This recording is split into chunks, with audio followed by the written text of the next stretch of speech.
Assalamualaikum warahmatullahi wabarakatuh. Um, my name is Agnes Miftahul Jannah. I'm from TPIC. So here I wanna explain about Speech Act Part 1 atau Speech Act Part 1. Jadi yang pertama itu ada introduction.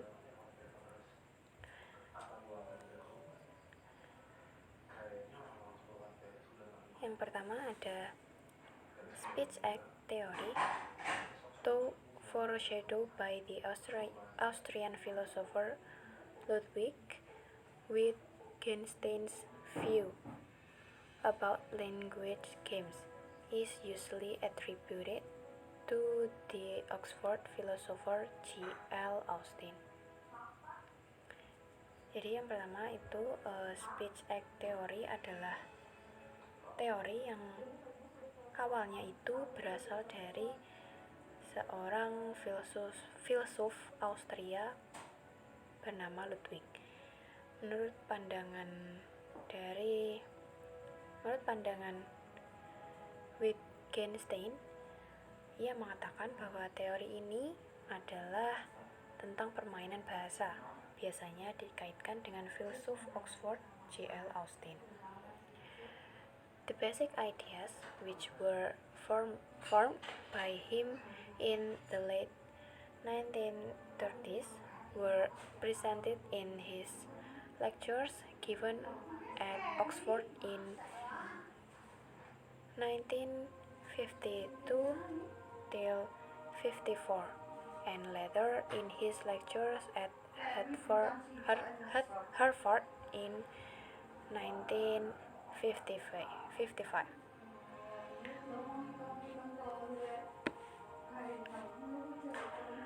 These lectures were finally published posthumously as How to Do Things with Words in 1962.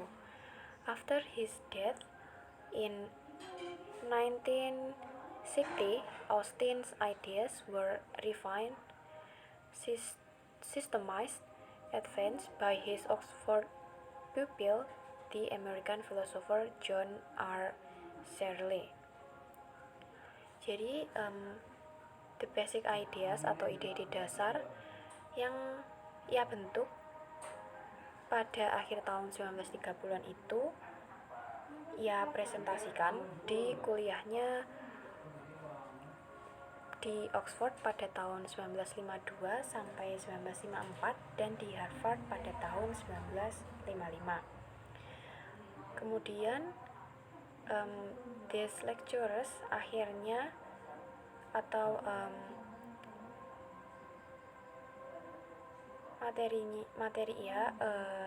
dia terbitkan secara anumerta sebagai How to Do Things with Words pada tahun 1962. Setelah kematiannya pada tahun 1960, ide-ide Austin disempurnakan lalu disistematisasikan dan dikembangkan oleh muridnya di Oxford, yaitu seorang filsuf Amerika bernama John R. Searle.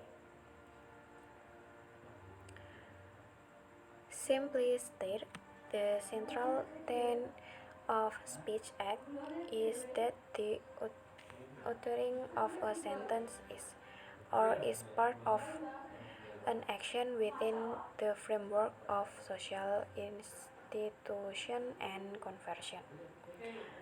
Secara sederhana, prinsip sentral dari Speech Act ini adalah pengucapan suatu kalimat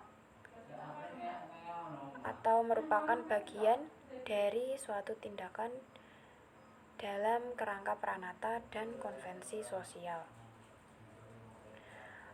Teori ini menganggap bahwa makna ungkapan linguistik dapat dijelaskan dengan mengikuti aturan yang berlaku saat melakukan Speech Act. Misalnya saat menegur atau saat menyerukan sesuatu atau memperingatkan. Hal ini berbeda dengan teori yang menyatakan bahwa ungkapan linguistik memiliki makna bergantung dengan adanya kesesuaian kata tersebut dalam kalimat atau tidak. Speech Act di sini menjelaskan makna linguistik dalam hal penggunaan kata dan kalimat saat diucapkan. Kemudian put in slogan form. Saying is part of doing or words are part of deeds. Dimasukkan ke dalam bentuk slogan. Ucapan adalah bagian dari perbuatan atau kata-kata adalah bagian dari perbuatan. Lalu yang kedua ada performative versus konstantif. In the 1930s, a very influential school of thought in philosophy was logical positivism. One of its central doctrines is what is now called descriptive fallacy, namely the view that the philosophical interesting function of language is that making true or false statements. Jadi pada tahun 1930-an itu terdapat suatu pemikiran dari aliran yang hal tersebut itu sangat berpengaruh dan berpengaruhnya itu dalam filsafat. Lalu filsafatnya yang digunakan itu adalah positivisme logis. Salah satu doktrin yang diberikan adalah apa yang sekarang disebut kesalahan deskriptif, yaitu pandangan bahwa fungsi bahasa yang menarik secara filosofis adalah membuat pernyataan benar atau salah.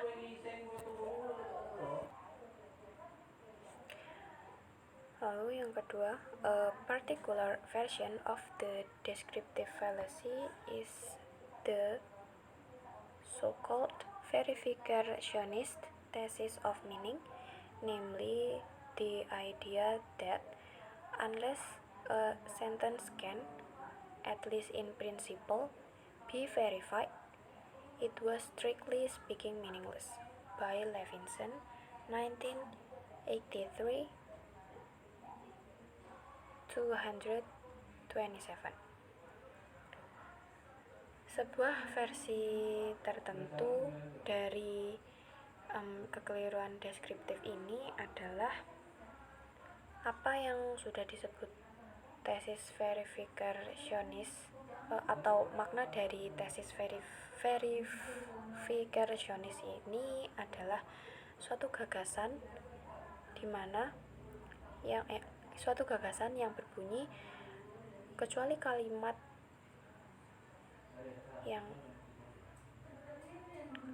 yang dapat setidaknya pada prinsip diverifikasi itu benar-benar tidak berarti, dikatakan oleh Levinson pada tahun 1983 halaman 227. It was against this philosophical background that Austin set about developing his theory of speech acts. Austin, 1962.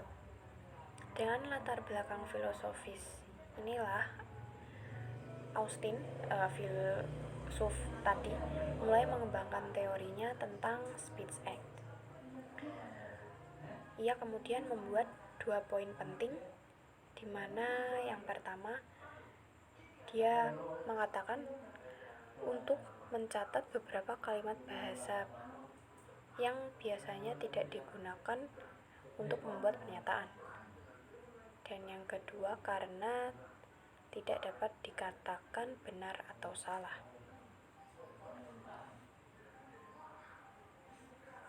Contohnya seperti good morning, good afternoon, Put the car in the garage, please. Lalu yang selanjutnya, yang kedua, Austin made two important points. First, he noted that some ordinary language sentences are not employed to make statements and hence cannot be said to be true or false.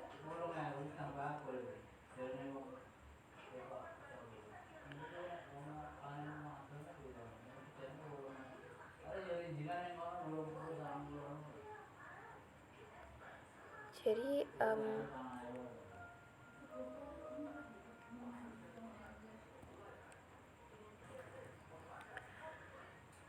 lalu it was against this philosophical background that Austin set about developing his theory of speech acts. Austin made two important points. First, he noted that some ordinary language sentences are not employed to make statements and hence cannot be said to be true or false. For example, good morning or put the car in the garage, please. Jadi sebenarnya Austin ini itu awal mulanya mulai mengembangkan teorinya tentang speech act itu berasal dari tadi. Kemudian dari hal tadi itu dia membuat dua poin penting. Yang pertama itu dia mencatat bahwa beberapa kalimat bahasa biasa tidak digunakan untuk membuat pernyataan dan karenanya tidak dapat dikatakan benar atau salah. Contohnya seperti selamat pagi. Lalu ada apakah dia vegetarian? Lalu ada tolong taruh mobil di garasi. Secondly, and more importantly, Austin observed that there are ordinary language declarative sentences that resist a truth conditional analysis in a similar fashion. The point of uttering such sentences is not just to say things, but also actively to do things. In other words, such utterances have both of descriptive and an effective aspect. Yang kedua itu, dan ini yang dianggap lebih penting, bahwa Austin itu mengamati terdapat kalimat deklaratif bahasa biasa yang menolak untuk dianalisis kondisi kebenarannya dengan cara yang sama. Maksud dari pengucapan kalimat-kalimat seperti itu bukan hanya untuk mengatakan sesuatu, tetapi juga aktif untuk melakukan sesuatu. Dengan kata lain, ujaran-ujaran tersebut memiliki aspek deskriptif dan aspek efektif. Accordingly, Austin called them performatives, and he distinguished them for assertion or statement-making utterances, which he called constantives. Maka dari itu, Austin menyebutnya performatif dan dia membedakannya dari pernyataan atau ucapan dari pernyataan tersebut atau yang biasa ia sebut sebagai konstantif. Bisa kita lihat contohnya di sini itu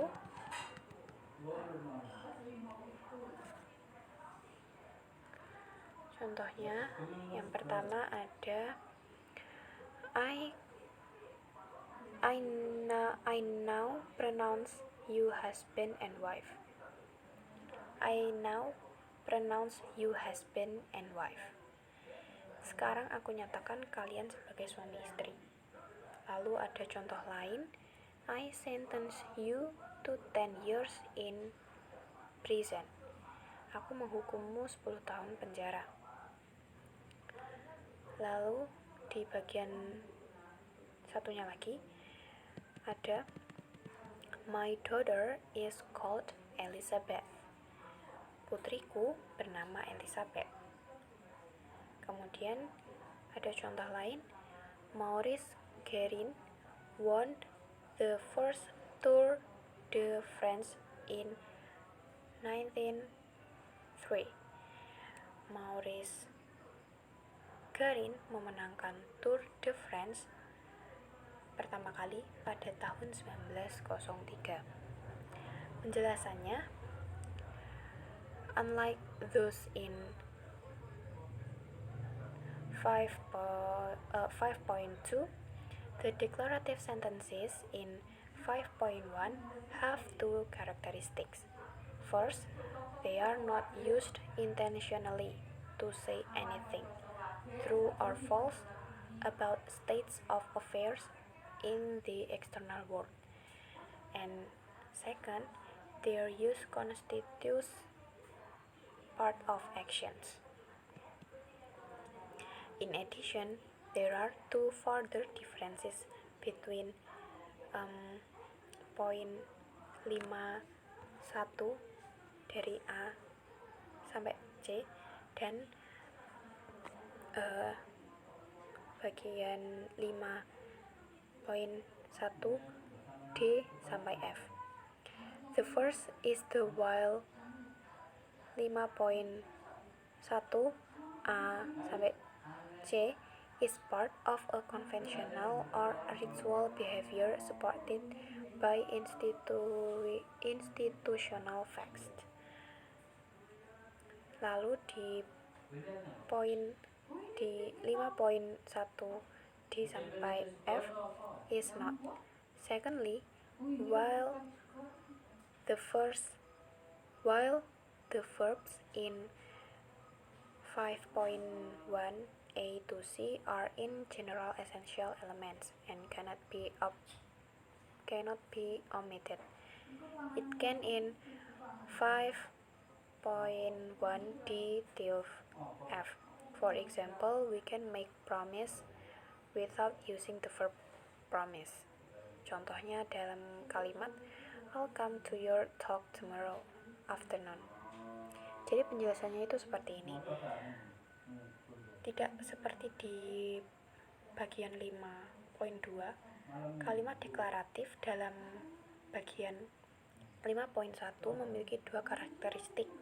Yang pertama, tidak digunakan secara sengaja untuk mengatakan apapun, benar atau salah, tentang keadaan di dunia luar. Lalu yang kedua, penggunaannya merupakan bagian dari tindakan. Selain itu, ada dua perbedaan lebih lanjut antara bagian 5.1 A sampai C dan 5.1 D sampai F. Yang pertama adalah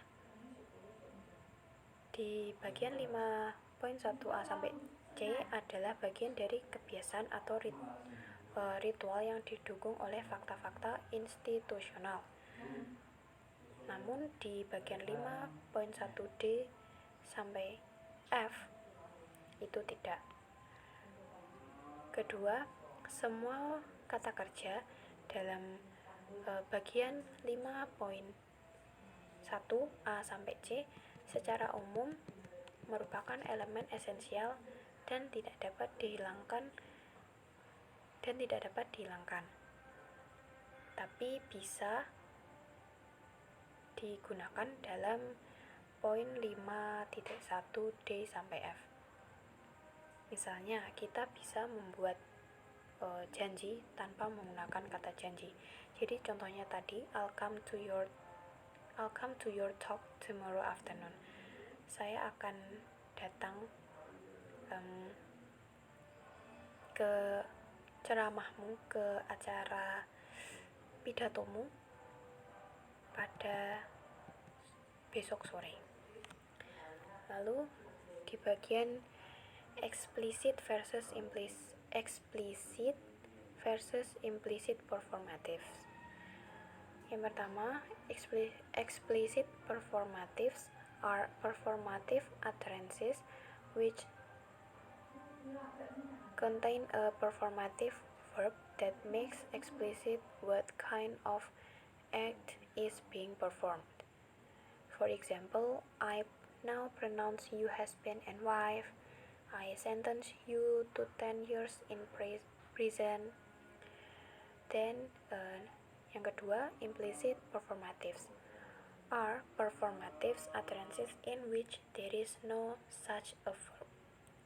For example, I'll come to your talk tomorrow afternoon, or leave me alone, or I'll call the police.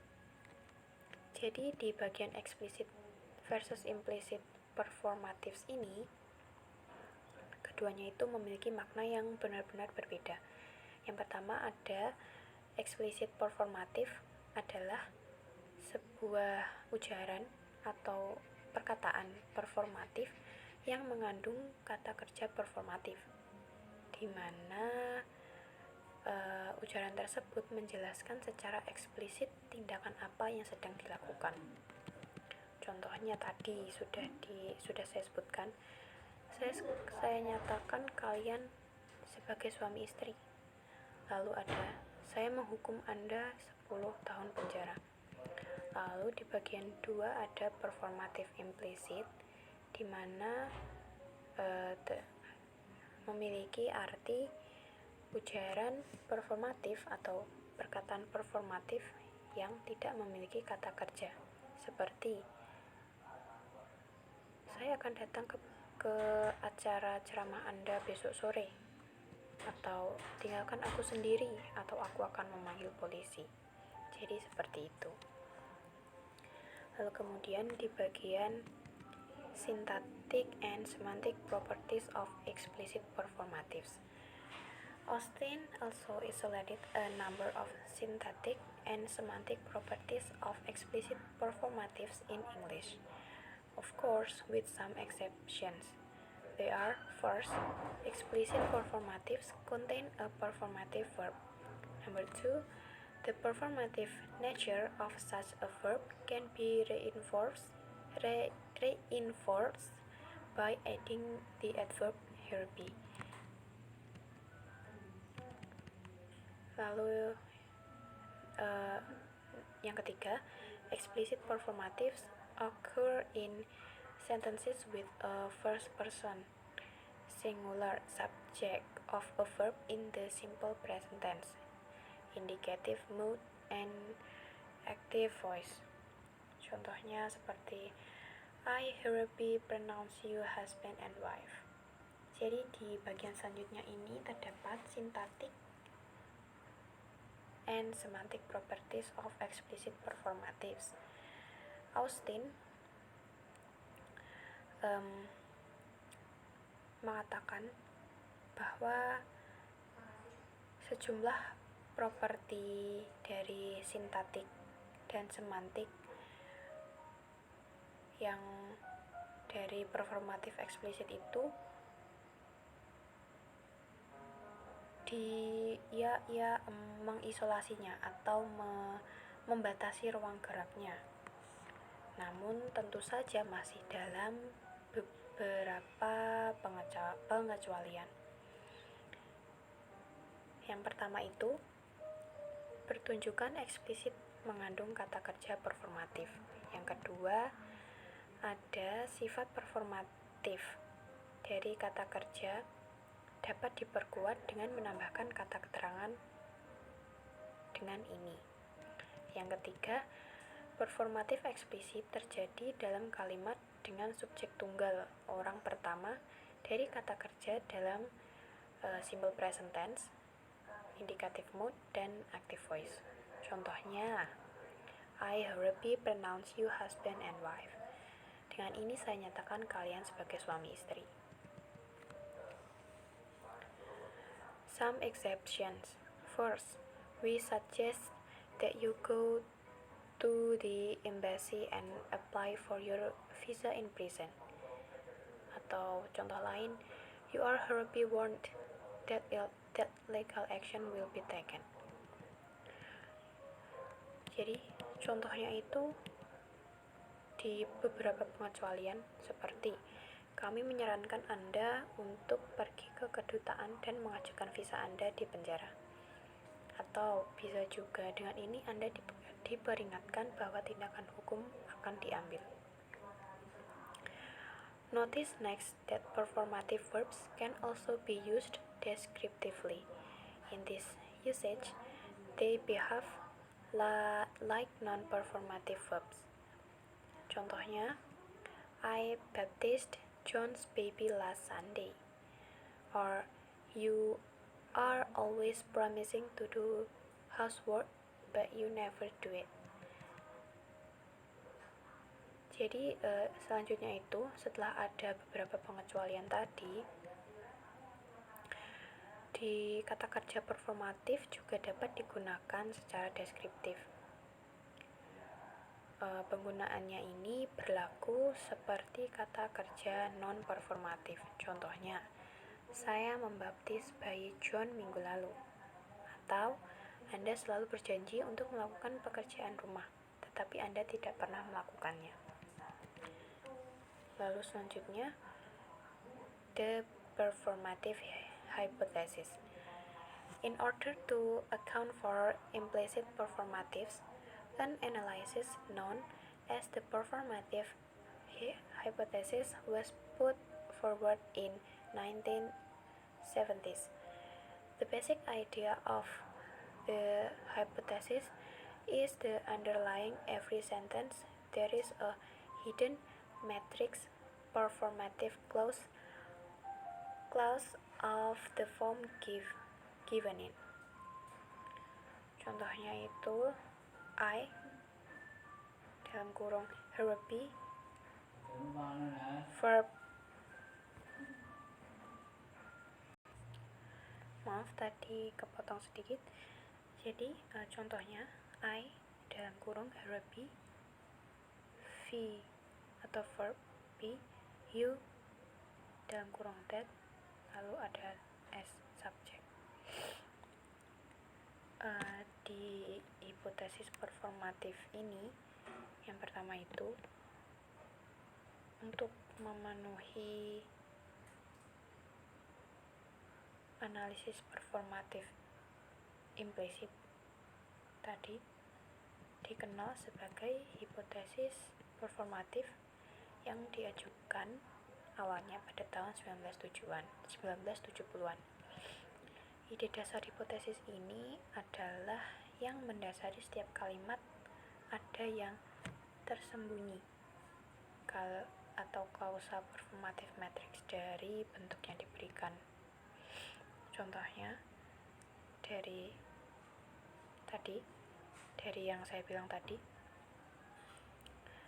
saya dalam kurung dengan ini, lalu ada VP atau verb performatif,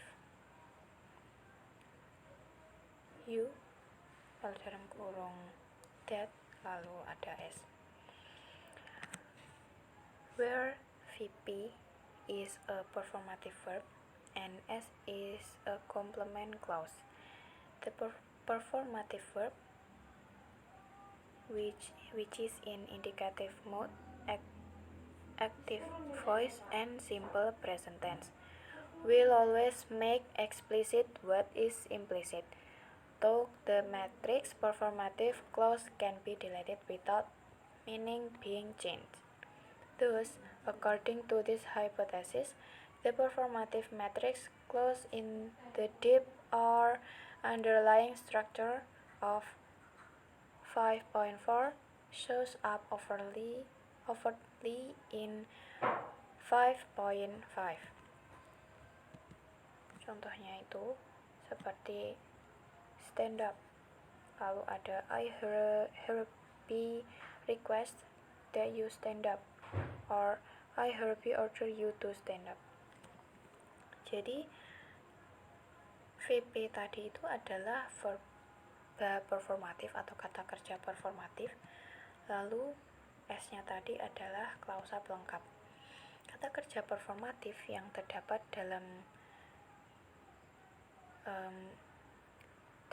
dalam indikatif suara aktif, dan simple present tense, yang mana akan selalu memperjelas apa yang tersirat, meskipun klausa matriks performatif tersebut dapat dihapus tanpa diubah maknanya.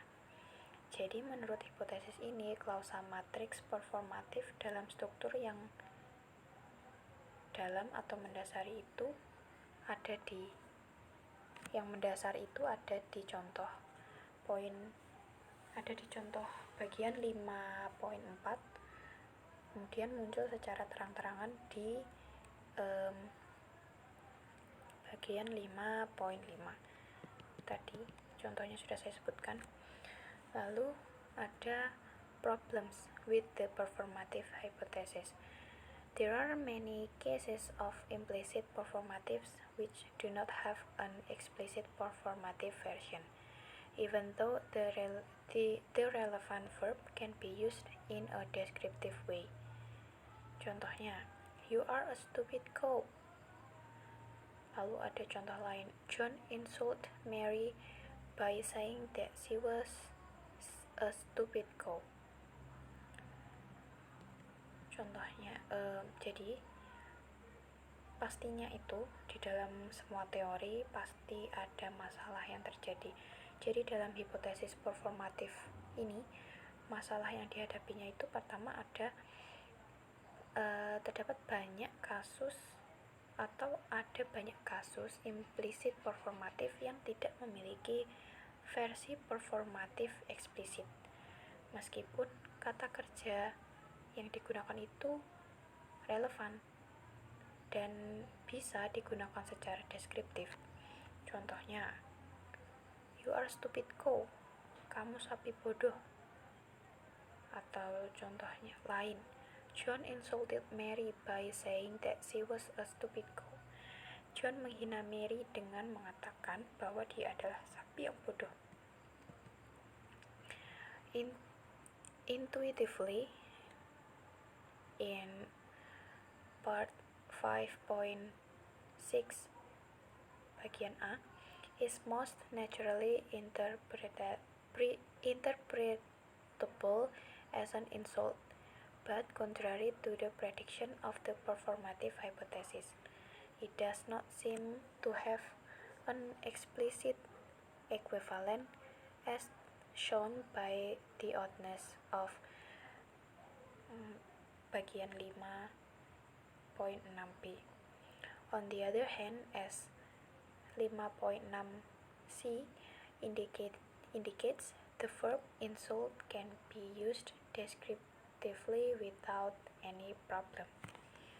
Jadi secara intuitif pada bagian 5.6a tadi paling alami atau mendasar ditafsirkan sebagai penghinaan, tetapi bertentangan dengan prediksi hipotesis performatif,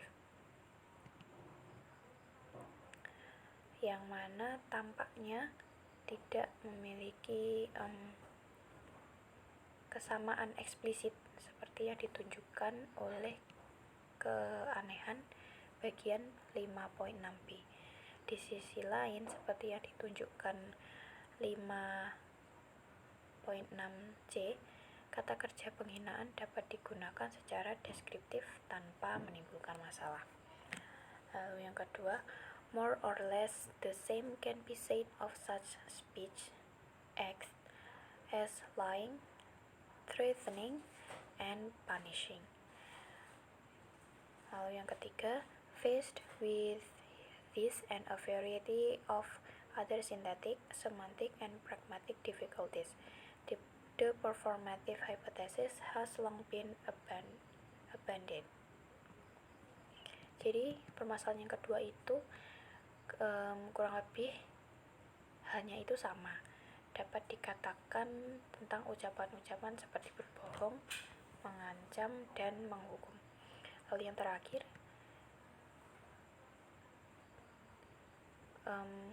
dihadapkan dengan berbagai kesulitan sintaksis, semantik, dan pragmatik,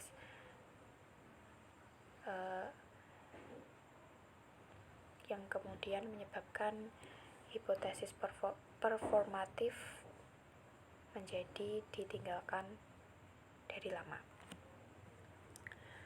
Lalu ada Austin's felicity conditions on performatives. As already mentioned, it makes no sense to call a performative true or false.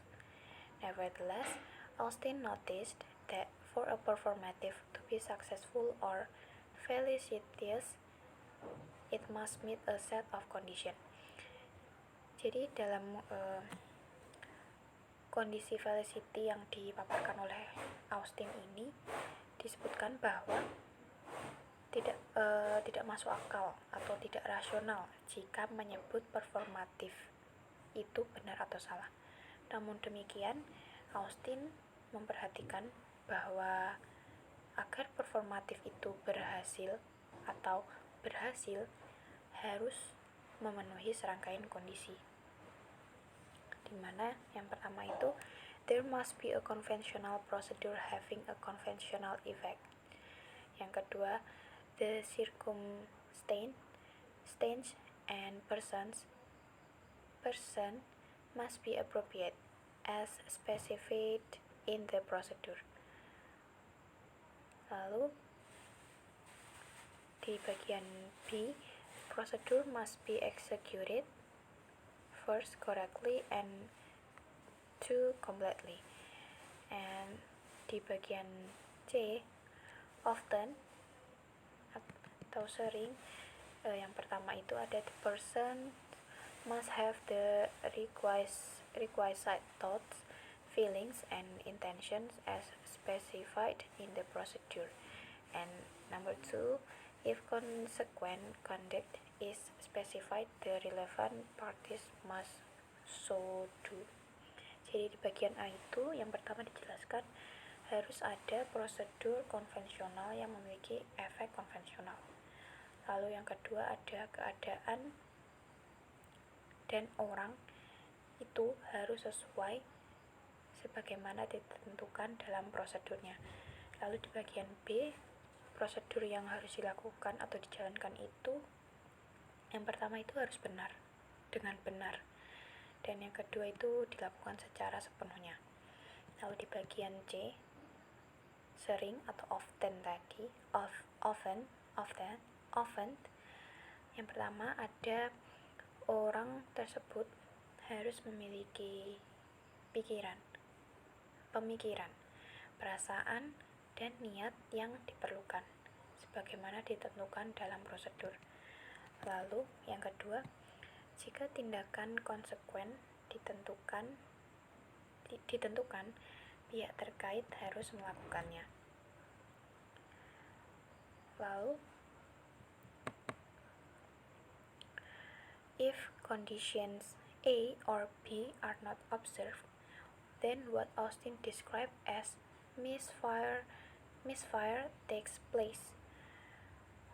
Atau if condition C is not met, then an abuse is an outcome. Jadi jika kondisi yang terjadi di A tadi atau di B tidak diperhatikan, maka yang digambarkan Austin sebagai misfire itu terjadi. Tetapi jika kondisi yang terjadi itu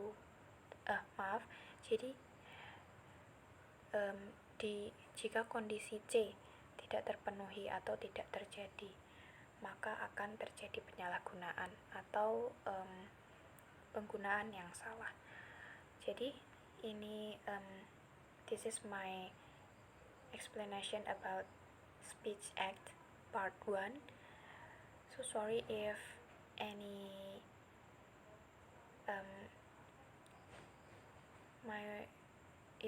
wrong.